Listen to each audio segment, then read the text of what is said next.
bonjour et bienvenue sur le séminaire René Guénon. Le séminaire René Guénon qui a pour vocation à proposer des cours complets sur les textes fondamentaux de René Guénon et d'exposer la doctrine traditionnelle impliquant l'explication de la voie spirituelle et de la manière de la réaliser par l'étude, par la contemplation, par la réflexion et par toutes les pratiques impliquées dans ce qu'on appelle la tradition. Je vous rappelle que vous pouvez soutenir mon travail en me faisant des dons sur Tipeee, sur la page Tipeee du séminaire René Guénon. Le programme de cette séance, c'est le début du cycle de cours sur Orient et Occident, publié en 1924 par René Guénon, auquel il a ajouté un addendum en 1948, et donc il a fait quelques petites modifications de certains chapitres en 1948, mais la publication de ce livre date donc de 1924. Et je vais d'abord exposer quelques notes préliminaires, quelques remarques préliminaires afin de bien définir le cadre dans lequel ce cours se situe. Ce cours, en effet, est dans un cadre bien défini qui est la transmission de la doctrine traditionnelle pour elle-même. Dans une perspective spirituelle, doctrinale et spirituelle, il faut noter que donc, en ce qui concerne le livre Orient et Occident, ce livre est un de ceux où Guénon entre dans certaines considérations géopolitiques et le projet de la constitution d'une élite spirituelle qui aurait notamment pour mission de rétablir une civilisation traditionnelle en Occident, projet qui ne vit bien sûr jamais le jour. Dans ce cours donc, je ne m'attarderai pas sur les réflexions et les propositions de Guénon, désormais obsolètes évidemment, dont la valeur est limitée au contexte historique des années 1920. Donc que ce soit des remarques géopolitiques ou que ce soit la proposition de la constitution d'une élite spirituelle occidentale. D'ailleurs, Guénon abandonna plus tard ce genre de propos et il laissa exprimer tout son pessimisme à propos de ce projet qu'il avait cependant proposé pour permettre à certains de ses lecteurs d'avoir une sorte de perspective d'avenir, d'avoir une sorte de possibilité qui s'ouvrait devant eux par la voie spirituelle elle-même, telle que la concevait Guénon dans les années 1920. Donc c'était une position de principe pour proposer un mode d'action à ses lecteurs, même un mode d'action, même si c'est un mode d'action évidemment limité et encore extrêmement discret, extrêmement tel que Guénon le représente. Donc cette élite de restauration d'une civilisation traditionnelle est au départ évidemment extrêmement limitée à tous les points de vue, mais aurait pu ouvrir, selon Guénon, à des possibilités évidemment très grandes du point de vue civilisationnel. Donc c'était une position de principe de la part de Guénon pour ne pas laisser ses lecteurs passifs devant la progression de la modernité. Le but du séminaire René Guénon, en revanche, est avant tout d'insister sur et de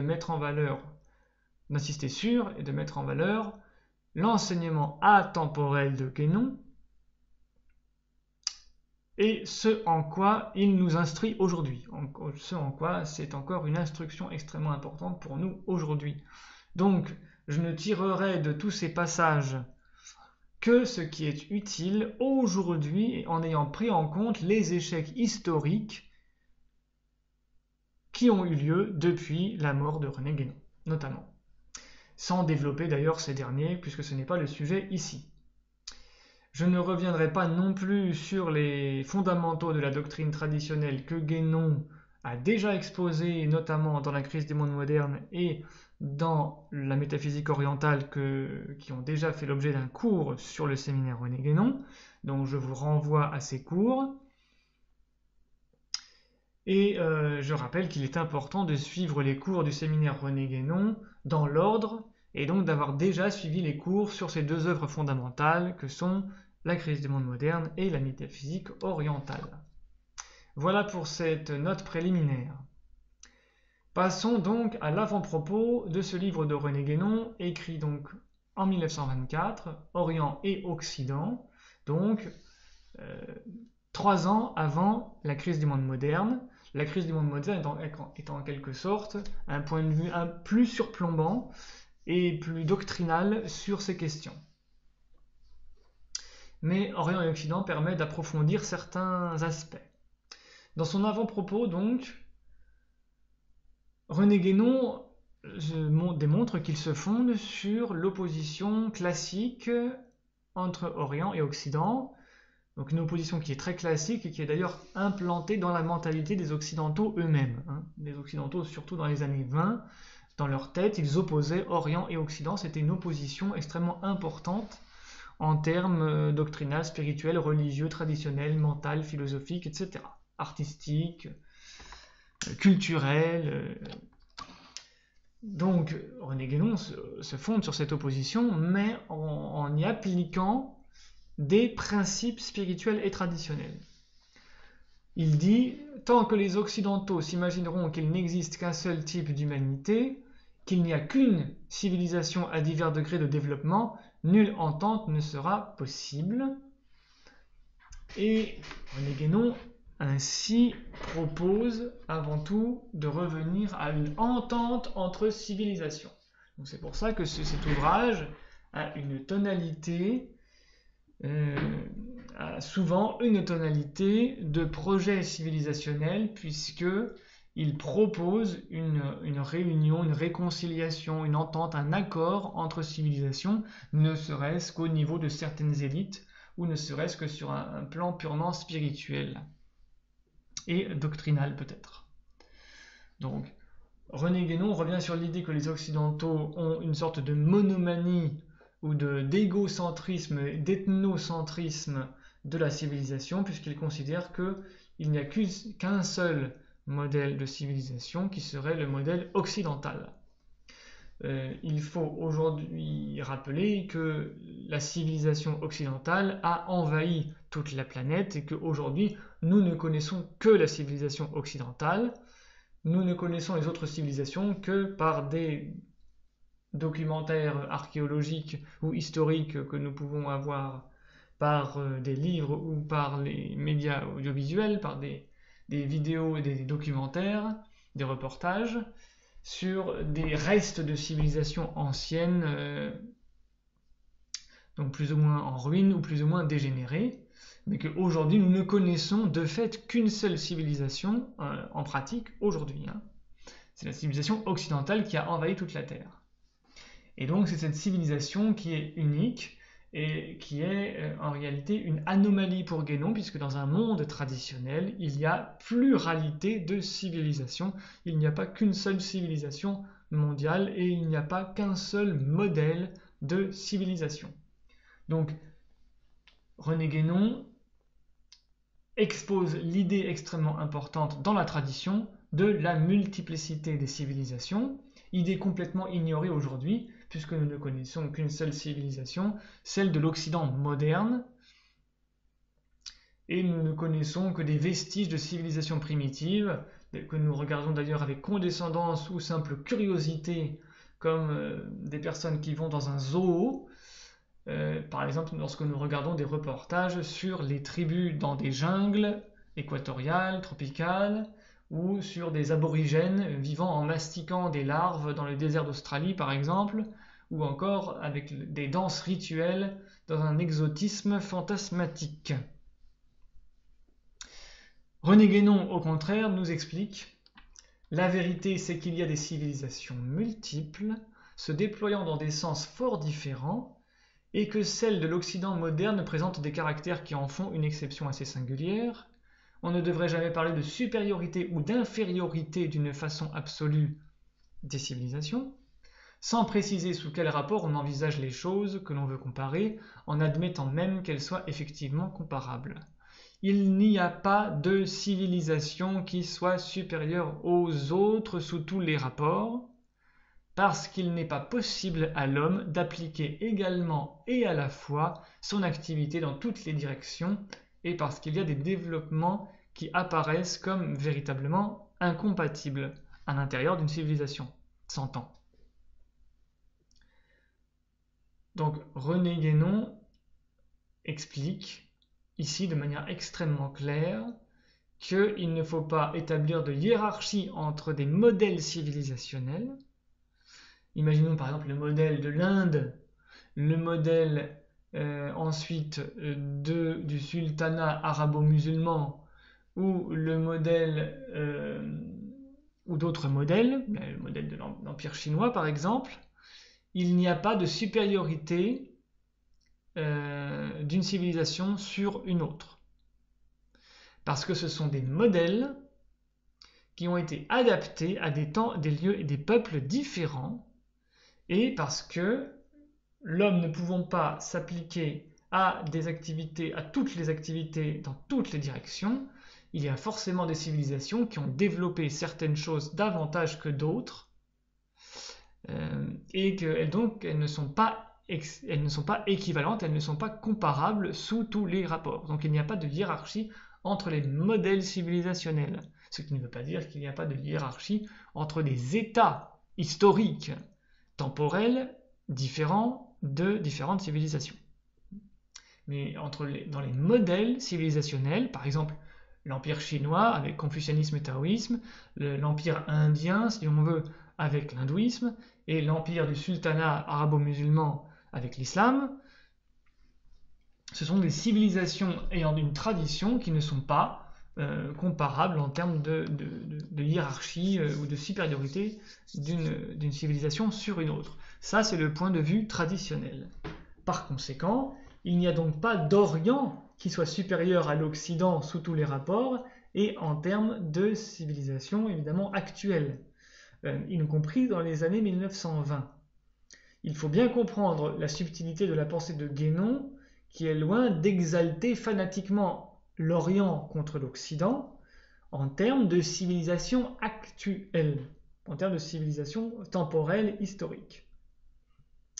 Mais malgré tout, il y a une certaine hiérarchie à observer, cette hiérarchie étant dans les choses de l'ordre intellectuel, par exemple, qui valent plus que celles de l'ordre matériel. C'est un principe absolument évidemment fondamental, élémentaire.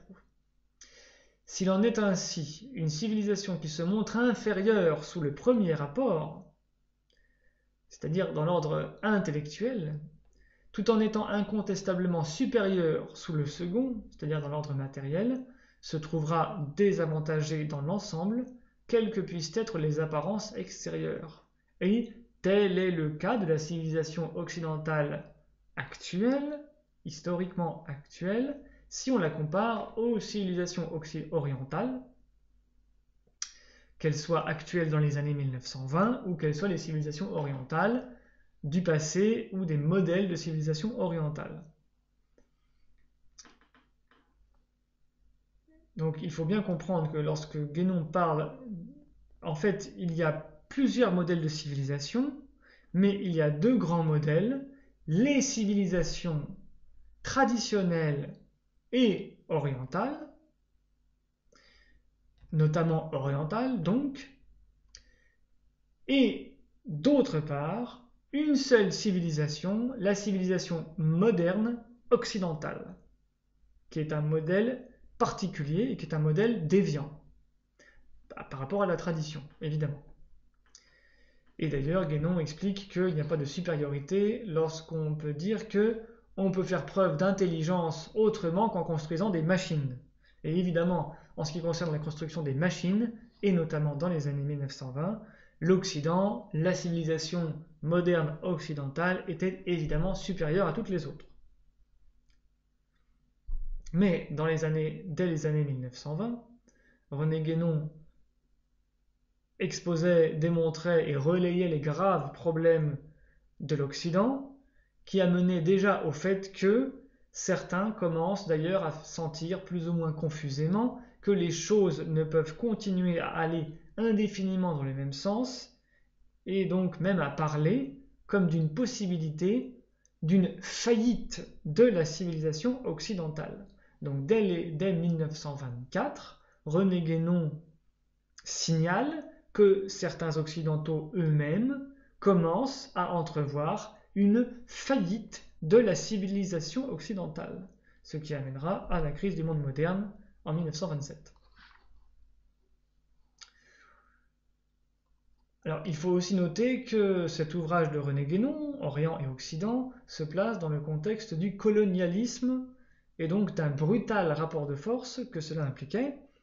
Et ce rapport de force était évidemment essentiellement politico-militaire et secondairement industriel. Or, ce rapport de force est exactement le même aujourd'hui, mais dans un système beaucoup plus complexe et décentralisé. Évidemment, tout n'est plus centralisé en Europe, dans les capitales européennes, dans les grandes mégapoles européennes. Le colonialisme d'aujourd'hui est devenu économico-financier et d'ordre privé, c'est-à-dire que ce n'est plus un pays, ce n'est plus un État national qui domine un autre pays, par exemple la France qui domine l'Algérie ou qui domine le Sénégal, etc. Ce sont des entreprises qui établissent des privilèges économiques par un pouvoir financier énorme, qui endettent les pays aussi. Ce n'est plus un pays qui domine un autre pays, ce sont des compagnies privées des pays du Nord, c'est-à-dire des pays riches, qui exploitent les pays du Sud, par exemple les pays africains.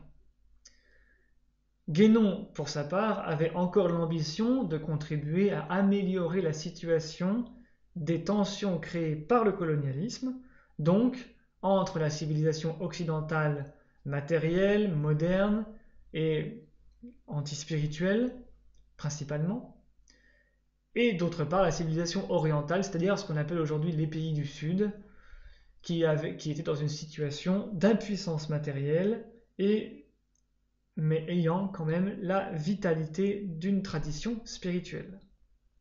Donc Guénon voulait travailler à préparer cette entente entre Orient et Occident. Il précisait donc, ce n'est donc pas faire œuvre de critique vaine et purement négative que de dénoncer, comme nous le proposons ici, encore en premier lieu, les erreurs et les illusions occidentales. Donc ce n'est pas une simple critique, une simple polémique contre l'Occident, c'est un projet positif, optimiste, de préparer une entente entre Orient et Occident. Donc on voit que Guénon n'était pas dans la simple déploration de la décadence occidentale, mais qu'il voulait surtout proposer la perspective d'une entente entre Orient et Occident, et qui aurait été donc la base d'une meilleure entente entre les civilisations dites riches, industrialisées, et les civilisations des pays du Sud, ou des pays que Guénon appelle l'Orient, qui ont gardé plus de structures traditionnelles. Ensuite, René Guénon attaque les universitaires orientalistes de l'Occident, qui ne sont pas du tout justement dans cette perspective d'entente profonde avec l'Orient. René Guénon nous dit « Il s'agit essentiellement pour nous non d'érudition, mais de compréhension, ce qui est totalement différent. Ce n'est point parmi les spécialistes que l'on a le plus de chances de rencontrer les possibilités d'une compréhension étendue et profonde, loin de là. Et sauf de bien rares exceptions, ce n'est pas sur eux qu'il faudrait compter pour former cette élite intellectuelle donc, que Guénon propose dans cet ouvrage. Élite intellectuelle qui serait justement le pont entre Orient et Occident et qui pourrait établir cette entente entre civilisations, entre les deux grands modèles civilisationnels que sont les civilisations orientales et la civilisation occidentale. Ainsi, Guénon justifie le recours à des doctrines orientales pour comprendre ce qui manque à l'Occident moderne et comment rétablir les vérités sur les traditions qu'a eues l'Occident dans le passé. C'est l'étude des doctrines orientales, nous dit René Guénon, qui nous a fait voir les défauts de l'Occident et la fausseté de maintes idées qui ont cours dans le monde moderne. Donc l'étude des doctrines orientales a un rôle fondamental dans la connaissance, dans la prise de conscience des défauts, des erreurs, des déviations de l'Occident moderne et donc de l'ignorance dans laquelle cet Occident se trouve par rapport à la tradition qui est traduite, qui est exposée de manière plus nette, plus claire dans les doctrines orientales. Passons à la première partie et au chapitre 1er de Orient et Occident, qui s'appelle Civilisation et progrès. Donc chapitre 1er, première partie chapitre 1er, Civilisation et progrès. Guénon nous dit « La civilisation occidentale moderne apparaît dans l'histoire comme une véritable anomalie. Parmi toutes celles qui nous sont connues plus ou moins complètement, cette civilisation occidentale moderne est la seule qui se soit développée dans un sens purement matériel. » Alors, c'est le constat évidemment classique qu'on retrouve évidemment dans la crise du monde moderne. Et il faut noter que donc, cette civilisation que nous connaissons aujourd'hui, développée dans un sens purement matériel, s'oppose aux autres modèles civilisationnels qui ne se développaient pas dans un sens purement matériel, puisque même des civilisations qu'on considérerait aujourd'hui comme barbares ou comme brutales du passé, en fait, étaient beaucoup moins matérialistes, et y compris les pouvoirs politiques ou les pouvoirs temporels plus ou moins brutaux, plus ou moins autoritaires qu'il y avait par le passé, en fait, ces pouvoirs gardaient une profonde perspective spirituelle, même si elle s'exprimait évidemment de manière plus ou moins adaptée ou plus ou moins vertueuse. Mais il gardait tous ces modèles civilisationnels du passé, occidentaux et orientaux, gardaient une dimension essentielle spirituelle. Le début de cette matérialisation de la civilisation coïncide, nous dit Guénon, avec ce qu'on est convenu d'appeler la Renaissance, c'est-à-dire en fait la fin du Moyen-Âge, ce qu'on appelle le Moyen-Âge, et cela a été accompagné, comme il devait l'être fatalement, d'une régression intellectuelle correspondante. Donc pour René Guénon, à partir de la fin du Moyen-Âge notamment, il y a une régression intellectuelle dans l'Occident. Et le plus grave, c'est que les Occidentaux d'aujourd'hui ne savent plus ce que peut être l'intellectualité pure, qu'ils ne soupçonnent même pas que rien de tel puisse exister. De là leur dédain non seulement pour les civilisations orientales, mais même pour le Moyen-Âge européen. Donc il y a une perte totale de conscience de ce que pouvaient être les idéaux du Moyen-Âge ou des civilisations orientales par rapport à la vie de l'occidental moderne d'aujourd'hui. Il y a une sorte de cassure profonde qui est la perte d'une intellectualité pure, qui est la perte du sens de la tradition. La science, dans le sens restreint où les Occidentaux l'entendent, vaut surtout dans la mesure où elle est susceptible d'aboutir à des applications industrielles. Donc René Guénon entre ici dans le domaine de l'épistémologie, c'est-à-dire de la science, du discours, de l'étude des notions scientifiques. Et donc René Guénon nous explique que la science occidentale moderne, à partir notamment de la fin du Moyen-Âge, n'a de développement que dans le sens d'application industrielle. Autrement dit, c'est ce qui est l'application de cette civilisation développée dans un sens purement matériel. Alors, il y a aussi des sciences théoriques, évidemment, dans l'Occident moderne. Mais les sciences théoriques, en réalité, procèdent de paradigmes idéologiques tout aussi modernes. Par exemple, pour les sciences humaines, ce qu'on appelle les sciences humaines, qui n'ont pas d'application industrielle immédiate, évidemment. L'humanisme individualiste et libéral-libertaire. Les sciences humaines, c'est-à-dire littérature, philosophie, histoire, géographie, sociologie, etc., toutes ces sciences sont devenues le relais de ce qu'on appelle l'humanisme individualiste qui a amené à ce qu'on peut appeler, avec Michel Clouscar, la société libérale libertaire, c'est-à-dire qui pose la liberté de l'individu comme étant l'absolu de toute la civilisation donc, occidentale moderne. En ce qui concerne les sciences dures, donc qui ne sont pas les sciences humaines, ce qu'on appelle aussi les sciences dures ou les sciences dites exactes, ces sciences dures relaient elles également un paradigme idéologique qui est au service du pouvoir temporel de la civilisation matérialiste moderne, c'est-à-dire la chimère de l'explication de la matière par elle-même.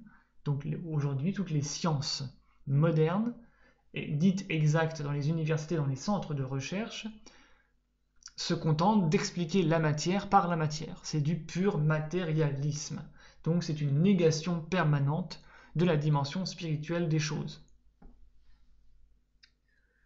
Et donc pour tout le reste, des sciences qui peuvent exister encore aujourd'hui, même si elles sont plus ou moins théoriques, elles sont tombées dans des ultra-spécialisations, généralement stériles, ou d'une portée très très très limitée, extrêmement limitée. Alors René Guénon revient à la cause de tout cela, et il trouve cette cause, cette origine, notamment dans ce qu'il appelle le rationalisme cartésien, donc de René Descartes, philosophe français du début du XVIIe siècle. Et donc qui trouve son relais, ce rationalisme, s'est étendu à toutes les idéologies occidentales européennes. Descartes, nous dit René Guénon, a limité l'intelligence à la raison, qu'il a assigné pour unique rôle à ce qu'il croyait pouvoir appeler métaphysique, de servir de fondement à la physique. Et que cette physique elle-même était essentiellement destinée, dans sa pensée, à préparer la constitution des sciences appliquées, mécaniques, médecine et morale. Donc, toutes les sciences appliquées au monde temporel, au monde terrestre, au monde de la matière. Ce qui mène au positivisme et à l'agnosticisme, qui prennent leur parti des plus étroites limitations de l'intelligence et de son objet, et d'autre part à toutes les théories sentimentalistes et volontaristes qui s'efforcent de chercher dans l'infrarationnel ce que la raison ne peut leur donner. Donc, René Descartes limite toutes les possibilités de l'intelligence humaine à la seule raison, c'est-à-dire à la capacité logique de calcul et donc de relation logique entre les concepts. C'est la rationalité. C'est-à-dire la réduction de tout à une logique formelle qui peut être, par exemple, modélisée sous la forme d'un calcul, de manière un peu simpliste et caricaturale, mais en gros, c'est le principe. Et René Guénon explique que cette limitation de l'intelligence amène aussi à des théories sentimentalistes et volontaristes qui, elles, vont essayer de compléter ce pur rationalisme, donc d'un certain calcul, qui se réduit à une forme de calcul, et qui aboutit donc à un positivisme, c'est-à-dire au fait qu'on va s'en tenir uniquement à des faits matériels. Donc ce rationalisme positivisme, on va dire, va être complété dans la modernité par des gens qui vont se dire que cela est incomplet et qu'il faut donc ajouter le sentimentalisme et le volontarisme, mais ce sentimentalisme et ce volontarisme qui vont chercher à compléter, à prétendre compléter le rationalisme, sont en réalité dans l'infrarationnel. C'est-à-dire ils vont chercher, dans ce qui est inférieur à la raison, de quoi compléter la raison, ce qui est évidemment une erreur métaphysique, puisque c'est dans le supra-rationnel qu'il faut compléter la raison, et non pas dans l'infra-rationnel. D'où le fait que René Guénon va nous expliquer de manière extrêmement claire que le sentimentalisme moderne, qu'on peut aussi appeler le sensationnalisme, qui est parfois aussi appelé volontarisme ou le moralisme, tout cela, ce sont des dérives parfaitement complémentaires du rationalisme et du matérialisme, et aussi de l'individualisme. Nous allons voir tout cela en détail. Ainsi, à l'époque de René Guénon, il y avait un philosophe qui s'appelait Henri Bergson, et qui était donc un intuitionniste, c'est-à-dire il valorisait fortement l'intuition mentale, et il avait d'ailleurs écrit beaucoup aussi sur la mystique religieuse. Mais Guénon nous cite un passage de Bergson, l'intelligence, donc selon Bergson, l'intelligence, même quand elle n'opère plus sur la matière brute, suit les habitudes qu'elle a contractées dans cette opération. Elle applique des formes qui sont celles mêmes de la matière inorganisée. Elle est faite pour ce genre de travail. Seul ce genre de travail la satisfait pleinement. Voilà. Fin de citation, c'est une citation d'Henri Bergson, qui pourtant était quelqu'un qui valorisait l'intuition mentale, et qui avait écrit aussi sur la mystique religieuse.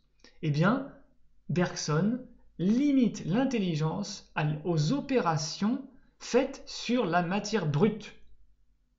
On voit là, donc, que toute la philosophie occidentale dont Bergson est un grand exemple, est un parangon, est un exemple, un emblème, toute la philosophie occidentale, en quelque sorte, converge sur la base d'un principe purement matériel et réduit l'intelligence à des opérations matérielles, enfin des opérations appliquées à la matière. Donc, cette philosophie occidentale, moderne, induit la valeur de l'intelligence à sa dépendance à la matière, à des opérations matérielles. L'intelligence est donc, dans cette théorie, intrinsèquement soumise à la matière. Et c'est pour cela que les philosophies modernes en vigueur suivent cette pente, et que René Guénon nous explique le rationalisme, impuissant à s'élever jusqu'à la vérité absolue, mais il laissait du moins subsister la vérité relative. René Guénon parle aussi de l'intuitionnisme contemporain, donc le fait de valoriser l'intuition mentale rabaisse cette vérité encore relative qu'il y avait encore dans le rationalisme, à n'être plus qu'une représentation de la réalité sensible dans tout ce qu'elle a d'inconsistant et d'incessamment changeant, c'est-à-dire de variable. Enfin, le pragmatisme, nous dit Guénon, achève de faire évanouir la notion même de vérité en l'identifiant à celle d'utilité, ce qui revient à la supprimer. En effet, si vous vous considérez comme un pragmatiste, vous considérez qu'en fait il n'y a pas de vérité en soi, mais que n'est vrai que ce qui est purement utile à la vie humaine actuelle. Donc, hic et nunc, dans un cadre spatio-temporel, historique, délimité. Et par définition changeant, puisque c'est le monde du devenir. C'est pourquoi, qu'importe la vérité dans un monde dont les aspirations, étant uniquement matérielles et sentimentales, et non intellectuelles, trouvent toute satisfaction dans l'industrie et dans la morale, deux domaines où l'on se passe fort bien, en effet, de concevoir la vérité. Donc, René Guénon décrit un monde, donc la civilisation occidentale moderne, où tout le monde, toute la société est rivée et indexée en quelque sorte sur les possibilités industrielles et morales. On ajouterait aujourd'hui financière, mais la finance c'est une sorte d'industrie de l'argent, donc c'est un peu pareil. La morale évidemment dans un sens purement sentimentaliste. Il s'agit en effet du domaine de l'action. Tout cela se situe dans le domaine de l'action, se situant sur le plan des contingences particulières, donc des limitations. Donc il n'y a plus de vérité universelle, intemporelle, suprahumaine, métaphysique. Guénon, au contraire, parle de la vérité sur un plan métaphysique pur, qui se situe nécessairement au-dessus du plan des limitations et des contingences, donc au-delà de la morale. Et d'ailleurs, dans les textes sacrés de toutes les traditions, les dieux, ou les figures divines, ont très souvent des comportements apparemment amoraux. Ils ont des comportements extrêmement étonnants très souvent, qui étonnent la morale humaine, et très souvent on peut considérer que, au premier abord, et sur le plan de la lecture littérale dans les mythes, dans les textes sacrés. Les dieux sont amoraux, voire immoraux. La morale, en effet, est la science de la bonne action, mais la science pure de la vérité, elle transcende l'action et donc se situe au-dessus de la morale. Appliquons tout cela donc maintenant au contexte des années 1920 et un contexte qui se poursuit jusqu'à aujourd'hui, et c'est ce qui est aussi tout de même intéressant chez Guénon dans ce livre. Ainsi, René Guénon nous dit, une phrase extrêmement lucide et quasiment prophétique, « L'Amérique actuelle est vraiment l'extrême Occident et l'Europe suivra », nous dit René Guénon en 1924. Donc qu'est-ce que c'est que cet extrême Occident? Eh bien, si on considère que l'Orient constitue une sorte de pôle de la tradition ou du modèle de civilisation traditionnelle, l'Occident constitue le modèle de civilisation moderne et donc qui s'éloigne de la tradition, voire qui renie la tradition. Et René Guénon considère l'Amérique comme étant l'extrême Occident, autrement dit comme étant la pointe, le fleuron, si vous voulez, la pointe extrême justement de cette civilisation moderniste. Et il nous dit que l'Europe suivra cet extrême Occident. Et d'ailleurs, ce n'était pas du tout évident sur un plan géopolitique et culturel, et même économique, en 1924, de considérer que l'Europe allait suivre l'Amérique, c'est-à-dire les États-Unis. En effet, en 1924, l'Amérique n'était pas encore devenue une énorme puissance économique, mais cela dit, effectivement, après la Première Guerre mondiale, l'Europe avait beaucoup perdu. Ce n'est qu'après la Deuxième Guerre mondiale que l'Amérique deviendra la superpuissance mondiale et que l'Europe ne pourra que la suivre. Donc René Guénon avait vu tout cela dès les années 1924. Pourquoi? Parce qu'il appliquait des principes traditionnels et métaphysiques à son étude des civilisations. René Guénon nous explique qu'il y a une radicale relativité des valeurs et des idéaux modernes. Donc toutes les valeurs, tous les idéaux que la société moderne avance et proclame sont en réalité particulièrement relatifs, particulièrement restreints et limités. Par exemple, ces idées de civilisation et de progrès, que tant de gens croient volontiers universelles et nécessaires, alors qu'elles sont en réalité d'inventions toutes récentes et que, aujourd'hui encore, les 3/4 au moins de l'humanité persistent à les ignorer. Alors, on est en 1924, donc les idées de civilisation, c'est-à-dire de civilisation unique, industrielle et moderne, et la notion de progrès, toutes ces notions, notamment à l'époque de René Guénon dans les années 1924, les gens, c'est-à-dire les occidentaux, croient volontiers que ce sont des notions universelles et nécessaires, alors que ce sont des notions extrêmement récentes et que dans les années 1920, les 3/4 de l'humanité persistaient à ignorer effectivement ces notions de civilisation matérielle, industrielle et de progrès. Donc, c'est un constat le plus simple et le plus rationnel, du pur bon sens, que les notions modernes si prégnantes dans la mentalité prédominante actuelle ont été totalement ignorées jusqu'à il y a à peu près 2 siècles dans l'ensemble de l'humanité. Donc c'est quand même quelque chose à prendre en compte, c'est-à-dire qu'il y a 200 ans ou un peu plus de 200 ans, on ne connaissait pas la conception d'une société purement industrielle ou purement matérielle et la notion de progrès de manière générale. Ce n'était pas du tout la conception que la totalité des humains se faisait de la vie et de la vérité. Donc autrement dit, tous les principes dans lesquels nous vivons aujourd'hui, tous les principes mentaux, tous les principes scientifiques, tous les principes même religieux d'une certaine manière, moraux, sentimentaux, n'existaient pas il y a plus de 200 ans. C'est-à-dire c'était des paradigmes, des modèles qui n'était pas du tout dans la mentalité des gens qui précèdent les 2 derniers siècles. Donc, ça devrait quand même nous faire un petit peu réfléchir, nous, humains modernes, contemporains. Si les humains n'ont jamais tenu en compte de manière prédominante de telles idées, par exemple l'idée d'unicité de la civilisation moderne, occidentale, l'idée de progressisme, l'idée aussi d'égalitarisme, toutes ces idées-là étaient totalement étrangères à toute l'humanité qui précède les 2 derniers siècles.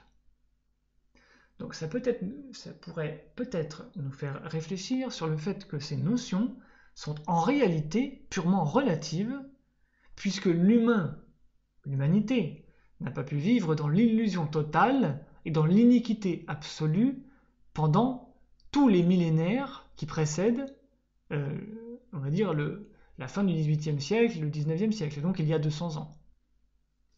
Aujourd'hui, certains modernes étudient les traditions anciennes.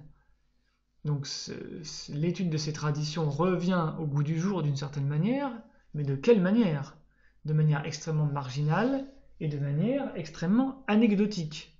On reconnaît par exemple de plus en plus les médecines traditionnelles, mais on ne les reconnaît toujours pas dans les sciences officielles. Vous allez à l'hôpital, vous devez officialiser un état de santé plus ou moins grave, vous devez passer par la médecine officielle qui est une médecine purement moderniste. Vous ne pouvez absolument pas passer par les médecines traditionnelles qui n'ont aucune autorité dans la société actuelle. Alors, revenons à René Guénon, la notion de civilisation elle-même est en fait très moderne. Jacques Bainville a fait remarquer que le substantif civilisation ne se rencontre que chez les économistes de l'époque qui a précédé immédiatement la Révolution. Il n'a fini par rentrer dans le dictionnaire de l'Académie qu'en 1835. C'est à un prodigieux utopiste Fourier que l'on doit d'appeler la période contemporaine celle de la civilisation et de confondre la civilisation avec l'âge moderne. La civilisation, c'était donc le degré de développement et de perfectionnement auquel les nations européennes étaient parvenues au XIXe siècle, donc 1835. La civilisation, c'était en somme l'Europe elle-même, c'était un brevet que se décernait le monde européen. Fin de citation de Jacques Bainville par René Guénon. Donc on voit que Jacques Bainville explique parfaitement la relativité de cette notion de civilisation qui est donc relative à l'Europe moderne et qui n'est donc officialisée d'ailleurs qu'en 1835 par l'Académie française. Donc c'est un concept purement tardif. La mentalité de l'homme précédent, donc on va dire les 2 derniers siècles, est une mentalité qui ne fait pas de la civilisation européenne le modèle absolu de toute civilisation.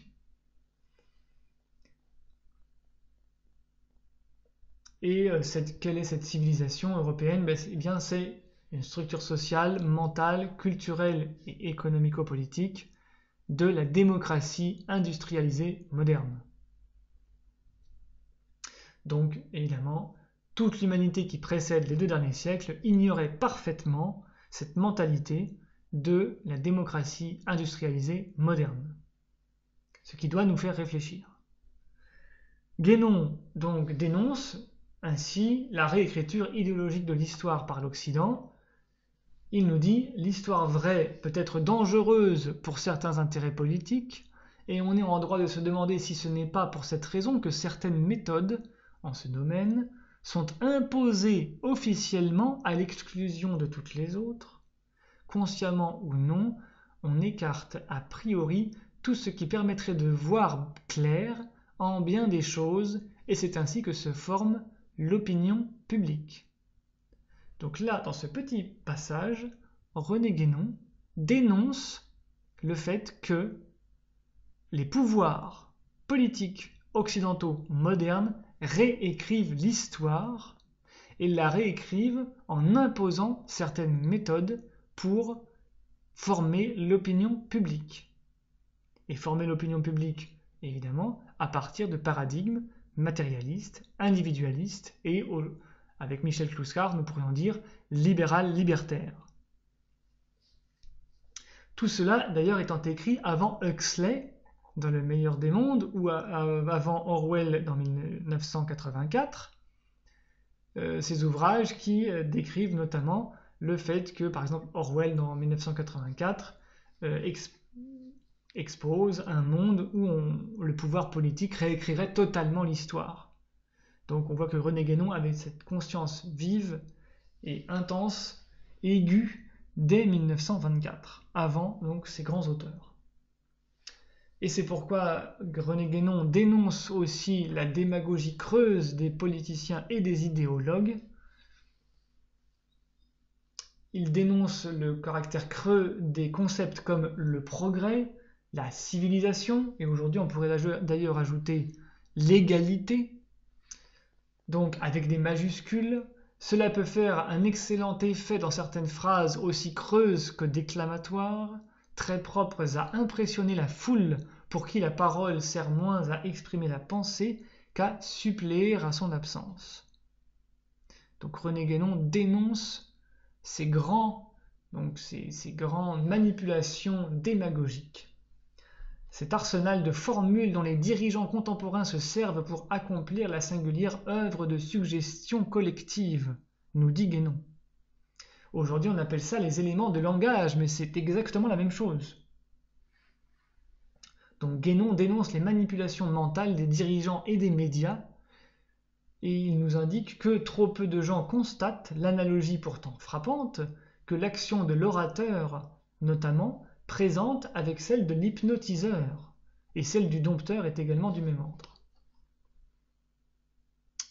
Donc René Guénon dénonce ce qu'on appelle aujourd'hui les ingénieries sociales, les manipulations médiatiques, toutes les formes de démagogie,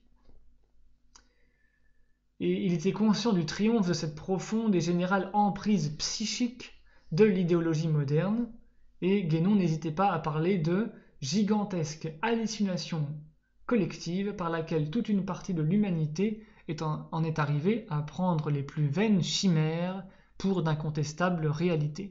Et ces vaines chimères, ce sont tous ces grands concepts creux, ces grandes illusions que sont par exemple la civilisation moderne, le progrès ou l'égalité.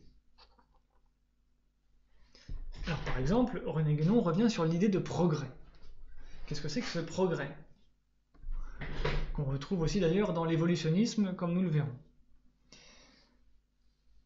Pascal, donc Blaise Pascal et Francis Bacon avaient déjà dit, avec la même intention, Antiquitas saeculi juventus mundi.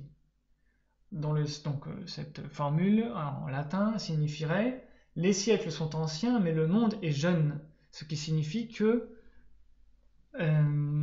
l'histoire a accumulé beaucoup de siècles, mais en quelque sorte le monde resterait jeune et resterait en quelque sorte plus jeune que toute l'histoire que nous avons accumulée, et en quelque sorte le monde est en quelque sorte une sorte de modernité qui se renouvelle par elle-même malgré le fait que les siècles sont anciens, malgré le fait que l'histoire de l'humanité qui nous précède est longue.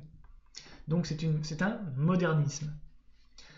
René Guénon explique: il est facile de voir le sophisme inconscient sur lequel se base une telle conception.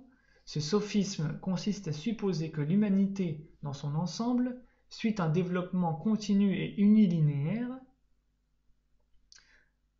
C'est là une vue éminemment simpliste qui est en contradiction avec tous les faits connus. L'histoire nous montrera en effet, à toute époque, des civilisations indépendantes les unes des autres, souvent même divergentes, dont certaines naissent et se développent pendant que d'autres tombent en décadence et meurent ou sont anéanties brusquement dans quelques cataclysmes. Donc René Guénon explique que l'humanité, le monde en quelque sorte humain, est composé de civilisations différentes et que le monde n'est pas jeune au moment où, à un instant T, par le fait d'une modernité qui se renouvellerait malgré toute l'ancienneté du monde. Des sciences et donc des technologies anciennes d'ailleurs ont totalement disparu, nous indique René Guénon. Ce qui signifierait que en fait la modernité n'est pas d'aujourd'hui, mais qu'il y a eu des modernités anciennes. René Guénon nous dit « Qui oserait soutenir sérieusement par exemple que les Occidentaux modernes ont profité, si indirectement que ce soit, de la plupart des connaissances qu'avaient accumulées les Chaldéens ou les Égyptiens, sans parler des civilisations dont le nom même n'est pas parvenu jusqu'à nous. Du reste, il n'y a pas besoin de remonter si loin dans le passé, puisqu'il est des sciences qui étaient cultivées dans le Moyen-Âge européen, dont on n'a plus de nos jours la moindre idée. » L'idée que c'est la modernité qui a inventé toutes les technologies les plus raffinées et les plus intelligentes est précisément une illusion moderne, une idéologie, un dogme de la propagande moderniste dont il faut se défaire. Toutes les civilisations ont connu des étapes de technologie, de développement.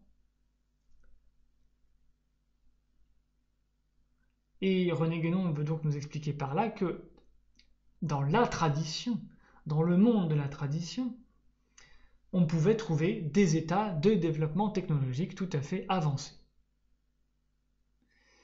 Et cela doit donc nous faire oublier, cela doit donc corriger radicalement la mentalité moderne qui consiste à penser que le progrès technologique, le raffinement, le confort d'une certaine manière aussi,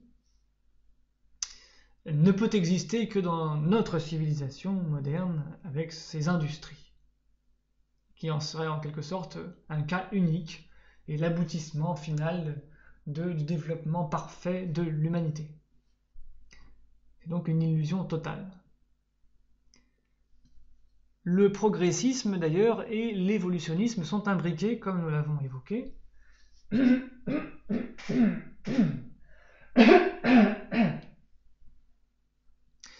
L'évolutionnisme, en dépit de multiples divergences plus ou moins importantes parmi les scientifiques, est devenu un véritable dogme officiel. On enseigne comme une loi qu'il est interdit de discuter, ce qui n'est en réalité que la plus gratuite et la plus mal fondée de toutes les hypothèses. À plus forte raison en est-il ainsi de la conception du progrès humain. Ce constat de René Guénon est parfaitement d'ailleurs valable aujourd'hui, puisque sans nous étaler ici, l'évolutionnisme est devenu parfaitement un dogme scientifique officiel. Et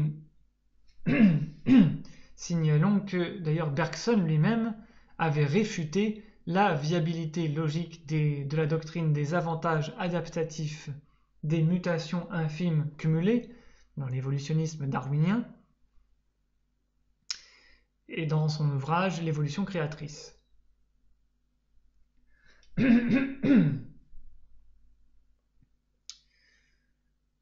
Guénon ensuite examine le positivisme, puisque en fait le matérialisme moderne a abouti à une position philosophique qui a été proposée par le philosophe Auguste Comte au XIXe siècle.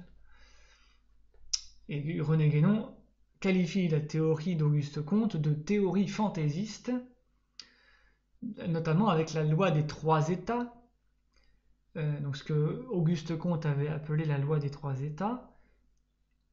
Donc l'humanité serait passée par trois états, trois grands états, d'ailleurs dans une perspective progressiste. D'abord un état théologique, ensuite un état métaphysique, et ensuite un état positif. Donc l'état théologique, ce sera en quelque sorte un état religieux, purement religieux, donc l'humanité dans l'obscurantisme religieux, ensuite métaphysique, où en quelque sorte l'humanité s'investirait dans un point de vue philosophique, ce qui n'est pas le sens métaphysique dans le sens de René Guénon évidemment, mais dans le sens de la tradition. Et enfin, troisième état, un état positif où l'humanité se soumettrait au caractère souverain des faits matériels. Donc cette loi des trois états consisterait à supposer que l'unique objet de toute connaissance possible est l'explication des phénomènes naturels, autrement dit un pur matérialisme. Ainsi, ces trois philosophes que nous avons évoqués, ces trois derniers philosophes, Auguste Comte, Francis Bacon et Blaise Pascal, comparent les anciens à des enfants, tandis que d'autres, à une époque plus récente, ont cru mieux faire en les assimilant aux sauvages, qu'ils appellent des primitifs, alors que pour notre part, nous les regardons au contraire comme des dégénérés. Alors, explication. Pour René Guénon, les tribus primitives qui subsistent dans le monde moderne sont dégénérées. Ce qui peut être étonnant car nous pourrions croire que la seule manière de dégénérer à partir d'une société traditionnelle, ce serait justement une modernité. Mais en fait, pour Guénon, il y a deux possibilités pour une civilisation de dégénérer. La première possibilité, c'est de se moderniser, c'est-à-dire d'avancer dans une sorte de progrès purement matériel, individualiste. Tandis qu'il y a une deuxième possibilité, c'est la société traditionnelle dégénérée, ce qui est par exemple le cas de tribus et de peuplades non modernes, reculées, non modernisées, mais présentant de graves dégénérescences. Donc, ce n'est pas le fait de n'être pas modernisé n'empêche pas qu'une société soit dégénérée. Mais d'ailleurs, on constate que à peine la modernité atteint ces peuplades, qu'elles s'y convertissent parfois très vite avec la plus grande naïveté, preuve que leur vitalité traditionnelle était parvenue à bout de souffle. Je vous indique par exemple un documentaire très récent qui a été diffusé sur Arte et qui s'appelle Le Norvégien et le chaman. Je mettrai peut-être le lien en visuel ou dans la description de la vidéo. Donc, consultez et regardez le documentaire appelé Le Norvégien et le chaman qui illustre parfaitement le fait qu'une société reculée, aborigène, indigène, dans les jungles tropicales, n'étant pas modernisée, quand elle voit venir à elle la modernité, elles s'y convertissent immédiatement et avec la naïveté la plus grande. Y compris avec les inconvénients qui apparaissent d'ailleurs très vite. Dans les textes sacrés et les traditions anciennes, d'ailleurs, on fait aussi état de peuples dégénérés, voués à la destruction et à une destruction qui est toujours représentée comme étant méritée d'un point de vue traditionnel. Par exemple, le déluge, évidemment. Le déluge s'est abattu sur une société dégénérée qui n'était pas moderne au sens actuel. Ou Sodome et Gomorrhe, un autre cas dans la Bible. Ou encore les peuples idolâtres palestiniens pré-judaïques pratiquant par exemple les sacrifices d'enfants à Moloch, qui donc ont été détruits par la civilisation sémitique palestinienne, notamment judaïque. La plupart des occidentaux actuels, continue René Guénon, ne conçoivent pas que l'intelligence soit autre chose que ce rationalisme appliqué à la matière. Non plus même à la raison au sens cartésien, mais à la plus infime partie de cette raison, à ses opérations les plus élémentaires, à ce qui demeure toujours en étroite liaison avec ce monde sensible dont ils ont fait le champ unique et exclusif de leur activité. Pour ceux qui savent qu'il y a autre chose et qui persistent à donner aux mots leur vraie signification, ce n'est point de progrès intellectuel qu'il peut s'agir à notre époque, mais bien au contraire de décadence, ou mieux encore de déchéance intellectuelle, ce qui est le prix à payer, ce qui est la rançon du progrès matériel. En effet, explique bien René Guénon, le développement matériel et l'intellectualité pure sont vraiment en sens inverse. Qui s'enfonce dans l'un s'éloigne nécessairement de l'autre. Donc qui s'enfonce dans le développement matériel s'éloigne nécessairement de l'intellectualité pure. Alors, on peut rappeler les trois domaines de la perception humaine, les trois domaines de la science aussi, de la véritable connaissance totale, et cela nous permettra de décrypter un peu mieux les concepts de René Guénon et son explication de la doctrine traditionnelle.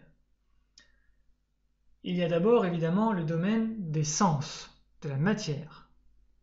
Ensuite, il y a le domaine donc de la raison, qui élabore des pensées générales, des idées générales, mais c'est toujours des données sensibles que sont tirées les notions que cette raison, donc la rationalité, élabore.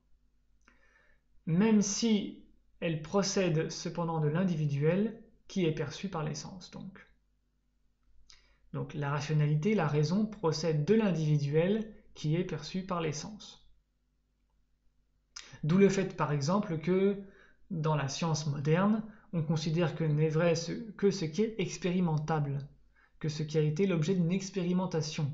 Or, ce qui est l'objet d'une expérimentation n'est l'objet qu'une expérimentation scientifique, par exemple dans un laboratoire moderne, est une expérimentation par un individu seulement. C'est un individu qui expérimente telle chose et qui, par exemple, fait un relevé de données matérielles, de mesures matérielles. Donc c'est ce qu'aujourd'hui on appelle une expérience scientifique rigoureuse. Mais, en réalité, c'est un seul individu qui fait une expérience et qui fait un tel relevé. Donc toutes les données et tous les raisonnements et les conclusions des raisonnements auxquels aboutissent cette expérience scientifique moderne n'ont été faites que par un individu ou par un groupe d'individus qui chacun ont fait individuellement leur relevé de données scientifiques dans leurs expériences. Donc tout est, autrement dit, individualiste, puisque l'expérience, par définition, est individuelle. Et donc le troisième domaine de la perception de la science humaine, c'est l'intellect supérieur, et c'est celui qui est dans l'ordre transcendant, et c'est le seul qui est véritablement dans l'ordre universel. Donc ce n'est plus seulement le général, qui peut être un regroupement de perceptions individuelles, mais c'est l'universel.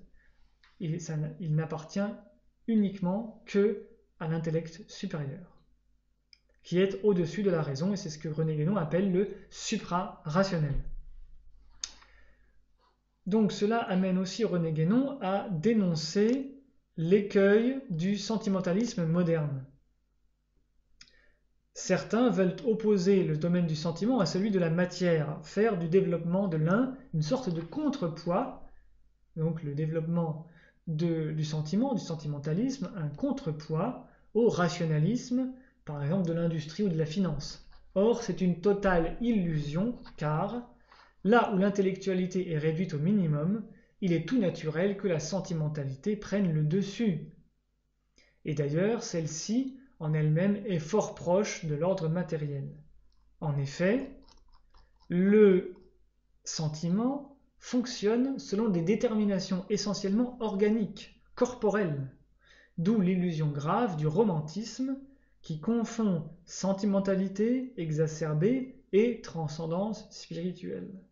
Donc là, c'est un point extrêmement important que je veux retirer de Guénon. Ici, le sentiment fonctionne selon des déterminations matérielles, sensitives, qui ne sont donc qu'un complément pareillement matérialiste au rationalisme. Donc cela ne peut en aucunement conjurer le rationalisme, puisqu'il se situe sur le même plan. C'est extrêmement important de considérer une telle chose. Et cela nous indique donc l'illusion de tout ce qui est romantique. Et qu'est-ce que c'est que ce romantisme? C'est l'idée de considérer que la sentimentalité exacerbée par elle-même, ou valorisée, exaltée par elle-même, pourrait transcender l'ordre matériel et nous amener à un état plus ou moins mystique ou spirituel. C'est une faute, c'est une erreur fondamentale, puisque le sentiment est au contraire ancré dans le monde matériel et déterminé par des processus matériels, organiques et corporels. Donc, il ne peut absolument pas conjurer et transcender le matérialisme. Ce qui peut transcender le matérialisme, l'individualisme, c'est l'intellectualité pure, c'est le supra-rationnel. Même chose pour le moralisme, qui est d'ailleurs toujours en vigueur aujourd'hui, lorsqu'on considère les différents lobbies de la bonne pensée, les différentes influences médiatiques de la bonne pensée qu'on nous impose aujourd'hui, avec les grands mots d'égalitarisme par exemple. Donc tous ces lobbies, tous ces médias, tous ces idéologues qui ont pour vocation à faire la morale au peuple, aux spectateurs, et ce peuple qui aurait parfois des tendances rétrogrades de revenir à des comportements, par exemple, racistes ou inégalitaires, machistes, etc. Guénon nous explique que ce moralisme de nos contemporains n'est bien que le complément nécessaire de leur matérialisme pratique. Et il serait parfaitement illusoire de vouloir exalter le moralisme au détriment du matérialisme, ou pour conjurer donc ce matérialisme, puisque, étant nécessairement solidaires, ils se développent tous deux simultanément. Donc le moralisme est une sorte de sentimentalisme idéologisé qui n'est que l'accompagnement et le soutien du matérialisme. Guénon résume ainsi toute l'idéologie de toute la modernité: amoindrissement de l'ordre intellectuel et même absence de l'intellectualité pure, exagération de l'ordre matériel et de l'ordre sentimental, tout cela se tient et c'est tout cela qui fait de la civilisation occidentale actuelle une anomalie. Donc, la conception des doctrines spirituelles et traditionnelles par René Guénon repose sur le fait que dans notre mental, dans notre intellect, dans notre intelligence, nous devons nous rendre compte de manière très massive, très radicale, très nette, que notre civilisation moderne occidentale, en tant que modèle matériel, intellectuel, spirituel, scientifique, moral, etc., social, tout cela est une anomalie, n'est pas normal. Voilà. C'est-à-dire qu'un être qui aurait l'intuition de la tradition aujourd'hui, il marche dans la rue, tout ce qu'il voit, à peu près tout ce qu'il voit, issu du monde moderne, hein, puisque tout est plus ou moins issu du monde moderne, de la plus grande modernité, tout ce qu'il voit est parfaitement anormal. Voilà, tout ce que l'on constate est anormal.